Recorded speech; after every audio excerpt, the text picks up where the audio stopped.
Hey everybody, failed entrepreneur. Make crappy videos every day, so subscribe so you can argue with me. Obama is kind of in the news again. Over the weekend, I guess he made a video commencement speech because everything is video right now of coronavirus. And during his like an hour-long speech to some graduating class, what a catch to have the president speak at your high school graduation. I don't know if it was one of his daughters graduating from high school. That didn't seem to be the important part of the story. I would assume so, but anyway, he gave a speech, and in the speech, there's like a throwaway one-liner where he mentions that something about grown-ups who act irresponsibly, or grown-ups with fancy titles who do what feels good instead of what's right is what's getting our country in trouble right now, which is a little shot at Trump. However, the news, I guess, they like to whip up controversy, is claiming that Obama is, calling out Trump and stepping back in the political circle and abolishing precedent. And it's just like, oh my gosh, how dare he say this? And it's a throwaway one-liner. Like, seriously, what?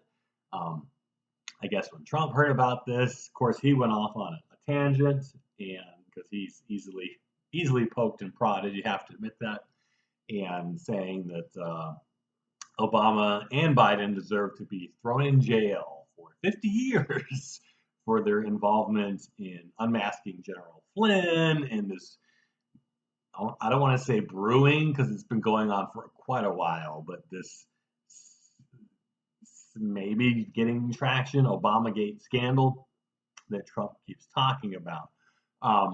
So while there's a lot of nothing about Obama's comments during this speech, again, it's a throwaway one-liner. Trump's not mentioned by name. It is interesting, I would say, that Obama seems to keep coming back, right? Usually the precedent we've had in this country forever is that when a president leaves office, they disappear. And that's kind of unique in the United States. You got 2 terms, unless you're FDR, and that's it. And then after that, your time is up, and you ride into the sunset, and you disappear into retirement, and they're not really seen or heard from again to make room for the new president to lead the country and just basically not get in the way. Or the job is just so incredibly stressful and difficult, they want nothing to do with it. And usually most presidents are more than happy to leave office after their time is up. It ages you quite a bit. Obama is a little different, and he's still a pretty young guy. He likes to be busy, and you can't imagine him just sitting in his house for the rest of his life doing nothing. Even if he's not in the public so much, he is doing things. He is quite involved from the talk in the news you hear. He has been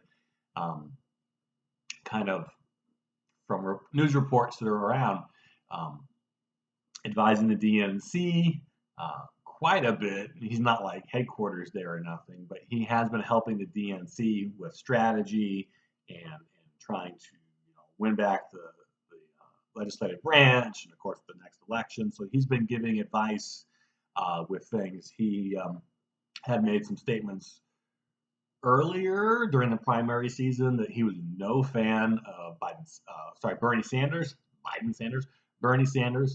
and that was kind of, I don't want to say a rallying cry to Democrats, but maybe a wake-up call to some that maybe Sanders is not the winning person to put on the ticket this year. But it's a little strange that an ex-president would get involved so much in a primary season.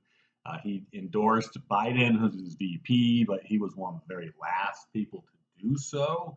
You would think maybe that he would be the first to jump out and support his VP because they were so close and so buddy-buddy, if the memes, those Biden-Obama memes would have you believe.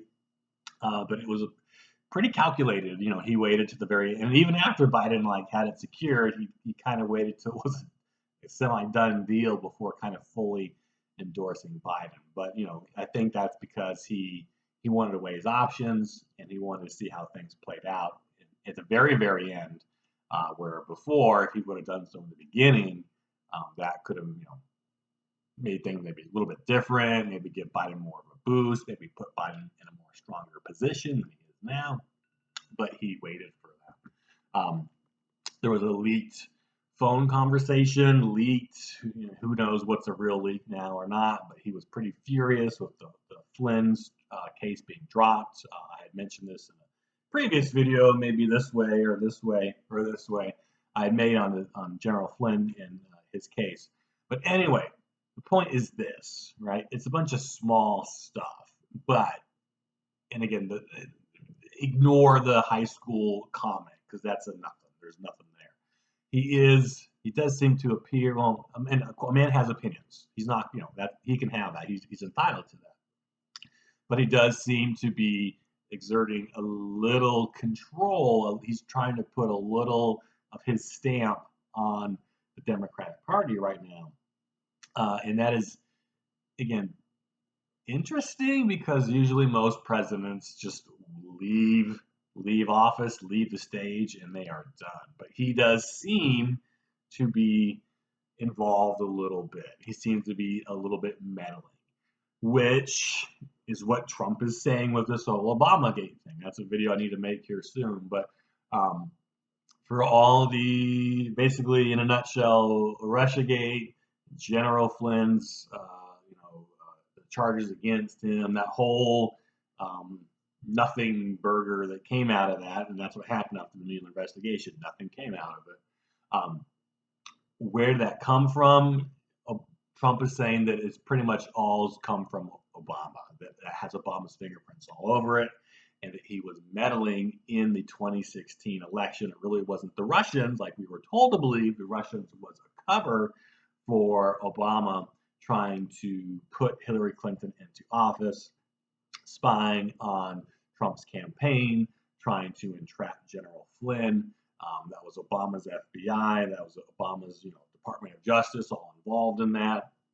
And that you would think that, well, either Obama is asleep at the wheel and had no idea what his government was doing during the election, or he was very involved and was signing off on these things and attended the meetings, and there's like text or emails saying that Obama wanted to know the situation, what was going on, which Trump was saying kind of implicates him on this. But Obama was quite a meddling president. That's what I'm trying to do. That's the whole point of the video, right? We gotta wait to the very end. Obama liked to meddle. He liked to be involved in things. And he did not hesitate to use his office and his power to kind of tweak and go after people that he didn't like. There were a couple times that we conveniently forget. The FBI, while Obama was in office, went after some reporters who were reporting stories he didn't like, unmasking some reporters, supposedly accessing their computers illegally, which is a huge no-no, harassing the press. Again, no one talks about this much, but he was kind of caught doing this. The IRS under Obama's administration was caught going after conservative groups quite hard, harassing them, antagonizing them, kind of politicizing the IRS as a political weapon to specifically target, again, conservative groups. This is fact. This happened. So again, this is going into another video, but Obama was quite a meddler while he was in office, and to think he's not meddling right now that's kind of the stretch, if you ask me.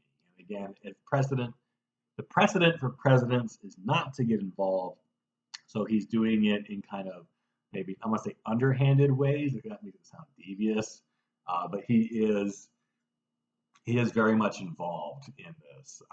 So we will see what happens with that. I'm thinking a Obama video Obamagate video is in need to maybe kind of unravel all of that and what it comes and what Trump means by this, and maybe why Obama thinks he has to put himself back into the mix a little bit because maybe he's feeling a little pressure on him. Maybe he's a little worried about things.